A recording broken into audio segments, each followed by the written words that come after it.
Me llamo Valeria, y durante años creí que una familia podía sobrevivir a base de paciencia. Paciencia cuando el dinero no alcanzaba, paciencia cuando mi esposo llegaba tarde, paciencia cuando las promesas empezaban a romperse una por una, pero nadie te prepara para él. Día en que descubres que el hombre con el que construiste una vida es capaz de romperle el corazón a su propio hijo, por darle todo a la hija de otra mujer. Y lo peor no fue enterarme de la amante, lo peor fue ver la cara de mi hijo cada vez que esperaba algo de su papá, porque un adulto aprende a soportar decepciones, pero un niño no entiende por qué no es suficiente.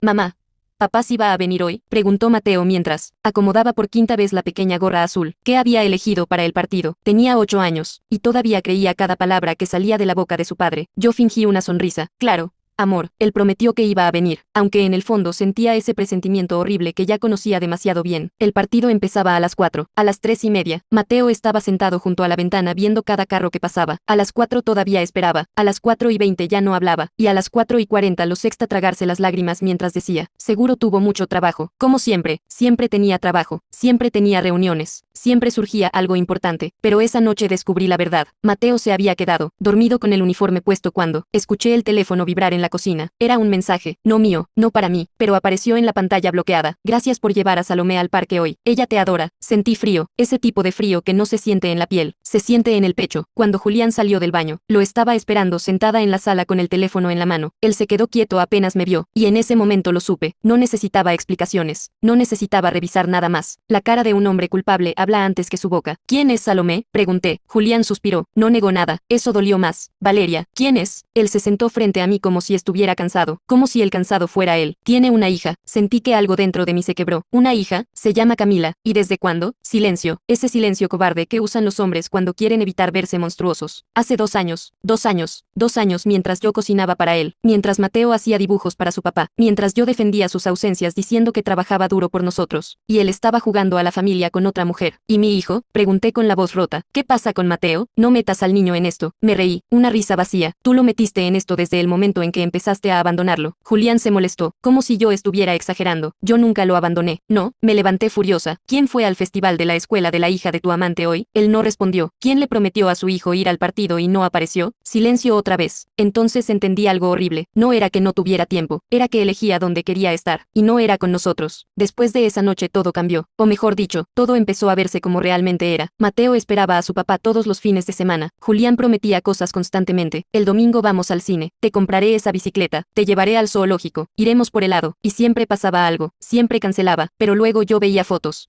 en redes, un parque, una feria, un restaurante, y ahí estaba él, sonriendo junto a Camila y la niña, Salomé, la hija de su amante. La niña tenía más o menos la edad de Mateo, y eso me destruía todavía más, porque mientras mi hijo dormía abrazando regalos que nunca llegaban, él estaba comprándole muñecas y algodones de azúcar a otra niña. Una noche Mateo se acercó mientras yo lavaba platos. Mamá, sí. Amor, ¿yo hice algo malo? Se me cayó el vaso de las manos. ¿Por qué preguntas eso? Bajó la mirada. Es que papá siempre prefiere irse con otras personas. Tuve que girarme porque sentí ganas de llorar tan fuerte que me dolía respirar. Pero un niño siempre nota todo, aunque uno crea que no. El cumpleaños número 9 de Mateo fue el día que terminé de odiar a Julián. Mi hijo llevaba meses hablando de esa fiesta. No quería nada caro, no quería videojuegos. Solo quería que su papá estuviera. ¿Crees que esta vez sí venga?, me preguntó la noche anterior. Y yo mentí, porque las madres a veces mentimos para proteger pedazos pequeños del corazón de nuestros hijos. Claro que sí. Julián llamó esa mañana. Voy un poco tarde, pero llego. Mateo sonrió como si le hubieran regalado el mundo. Pasaron 2 horas, luego 3. Los niños empezaron a irse. El pastel seguía intacto, y Mateo seguía mirando la puerta, hasta que finalmente el teléfono sonó. Yo ya sabía, lo supe antes de contestar. No voy a poder llegar. Cerré los ojos. ¿Por qué? Salomé está enferma y Camila necesita ayuda. Sentí una rabia tan grande que me temblaban las manos. Tu hijo te está esperando frente a un pastel desde hace 3 horas. Él guardó silencio unos segundos, y luego dijo algo que jamás olvidaré. Ella me necesita más ahora mismo. Ella, no la niña, no la situación. Ella, como si nuestro hijo fuera opcional. Miré a Mateo sentado en la mesa con el gorrito de cumpleaños torcido, esperando, con esa esperanza ridícula que solo tienen los niños que aman demasiado a sus padres. Y algo dentro de mí murió. Esa noche Mateo no quiso abrir sus regalos. Después, dijo, se encerró en su cuarto, y yo fui detrás de él. Lo encontré sentado en el suelo abrazando sus rodillas. ¿Quieres hablar? Negó con la cabeza, pero luego preguntó algo que me partió el alma. ¿Papá quiere más a esa niña que a mí? No existe entrenamiento para responder eso. No existe forma correcta de explicarle a un niño que el problema nunca fue él, que algunos adultos simplemente son egoístas. Me senté a su lado y lo abracé fuerte. Tú no tienes la culpa de nada. Entonces, ¿por qué nunca cumple lo que promete? Y ahí entendí algo. Las promesas rotas también son una forma de abandono. Pasaron meses. Julián seguía apareciendo y desapareciendo desapareciendo cuando quería. A veces llegaba con regalos caros, como si el dinero pudiera reparar ausencias. Mateo ya casi no sonreía cuando lo veía. Eso era lo más triste. La decepción había reemplazado la ilusión. Una tarde escuché a mi hijo hablando solo en su habitación. No importa, seguro tampoco viene, y me di cuenta de que ya esperaba ser decepcionado. Un niño de 9 años. Eso me llenó de rabia, porque nadie merece crecer sintiendo que debe conformarse con migajas de amor. El punto final llegó un diciembre. Julián le prometió a Mateo pasar Navidad juntos. Prometió quedarse toda la noche. Prometió cenar con nosotros. Prometió abrir regalos a medianoche. Mateo pasó semanas emocionado. Incluso le hizo un dibujo. Era una familia tomada de las manos. Los tres juntos. A las 11 de la noche Julián todavía no aparecía. A las 11:30 apagó el teléfono. Y a medianoche mi hijo seguía sentado junto al árbol mirando la puerta, hasta que finalmente preguntó, ¿puedo abrir los regalos ya? ¿O esperamos más? Sentí el corazón destrozarse. Ábrelos, amor. Los abrió en silencio, sin emoción, sin ilusión, como si ya supiera, y entonces vi algo que jamás olvidaré. Sacó el dibujo que había hecho para su papá, y lo rompió despacito, sin llorar. Eso fue peor, porque cuando un niño deja de llorar, es porque empezó a acostumbrarse al dolor. 2 días después sexta una publicación. Camila había subido fotos. Navidad perfecta. Julián usando gorritos navideños junto a ellas. Abrazando a Salomé, sonriendo, como si no hubiera dejado destruido a su propio hijo unas horas antes. Esa noche hice las maletas. No grité, no peleé, no hice escándalo. Simplemente entendí que ya no podía seguir, enseñándole a mi hijo que debía aceptar amor a medias. Cuando Julián llegó a la casa,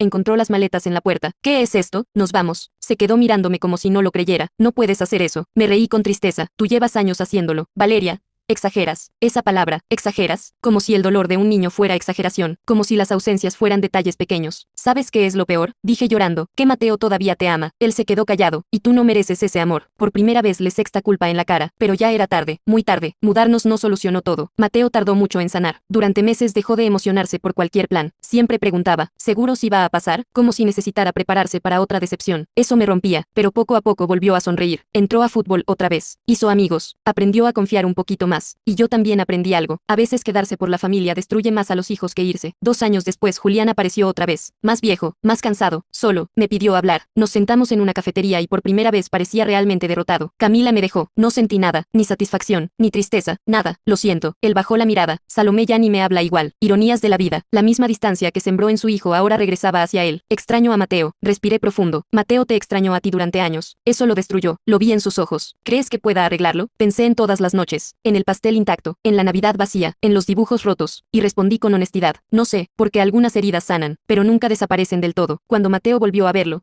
ya tenía 11 años. Julián intentó abrazarlo, pero mi hijo se quedó quieto, educado, distante, como si saludara a un conocido. Y ahí entendí que el verdadero castigo de Julián no fue perderme a mí, fue perder la confianza de su hijo. Porque un niño puede esperar años, puede perdonar muchas veces, puede amar incluso cuando lo lastiman, pero llega un momento en que el corazón aprende a protegerse, y cuando eso pasa, ya no vuelven a mirar igual a quien los rompió. Pasaron varios meses desde aquel encuentro. Julián empezó a llamar más seguido. Al principio Mateo apenas respondía, hola. Hijo, hola, ¿cómo estás? Bien, conversaciones cortas, vacías, como si hablaran dos desconocidos. Y sinceramente, Julián se lo había ganado, porque no basta con ser el padre biológico de alguien para ocupar el lugar de papá. Ese lugar se construye, con tiempo, con presencia, con promesas cumplidas. Una tarde Julián apareció en uno de los partidos de fútbol de Mateo. Yo ni siquiera sabía que iba a ir. Cuando Mateo lo vio parado cerca de las gradas, se quedó inmóvil, ni feliz, ni emocionado, solo sorprendido. Julián levantó la mano con una sonrisa nerviosa. Vamos campeón. Mateo no respondió, pero siguió jugando, y aunque intentaba actuar normal, yo conocía a mi hijo demasiado bien. Sabía que por dentro estaba temblando, porque una parte de él todavía quería recuperar a su papá, aunque otra parte ya no confiaba. Ese día Mateo metió 2 goles. Cuando terminó el partido, los otros niños corrieron a abrazar a sus padres. Mateo caminó despacio hacia nosotros. Julián parecía contener la respiración. Jugaste increíble,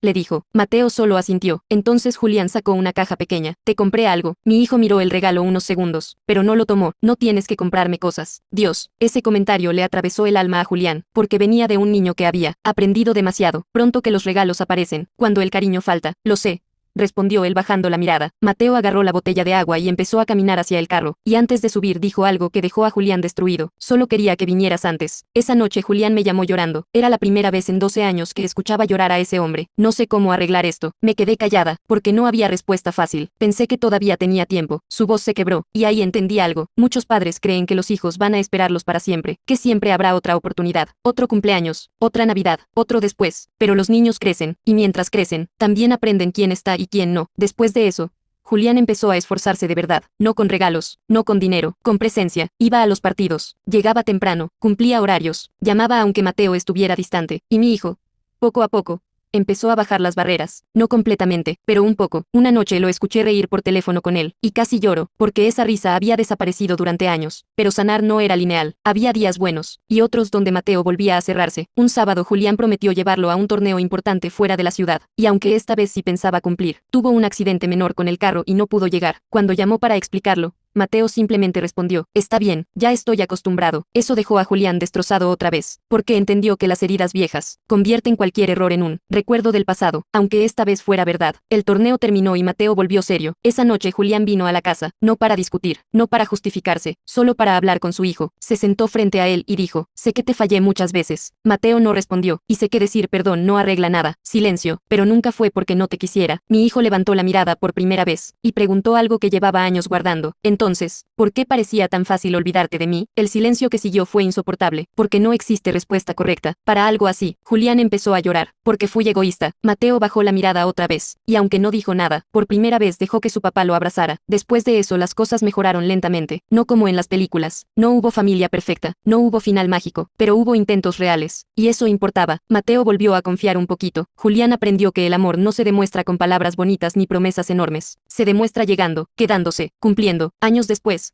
cuando Mateo cumplió 16, hizo una fiesta pequeña. Había música, amigos, risas, y Julián estaba ahí ayudando a acomodar las sillas. En un momento lo sexta observando a nuestro hijo desde lejos, con una mezcla rara de orgullo y tristeza. ¿Qué pasa?, le pregunté. Él sonrió apenas. Me perdí demasiados años. No respondí, porque era verdad, y algunas verdades no necesitan adornos. Entonces agregó, pero agradezco que todavía me deje estar aquí. Miré a Mateo reír con sus amigos, más alto, más fuerte, más feliz de lo que pensé que volvería a ser, y entendí algo importante. Hay heridas que nunca desaparecen del todo, pero también existen personas capaces de reconstruirse después del dolor. Y mi hijo fue una de ellas.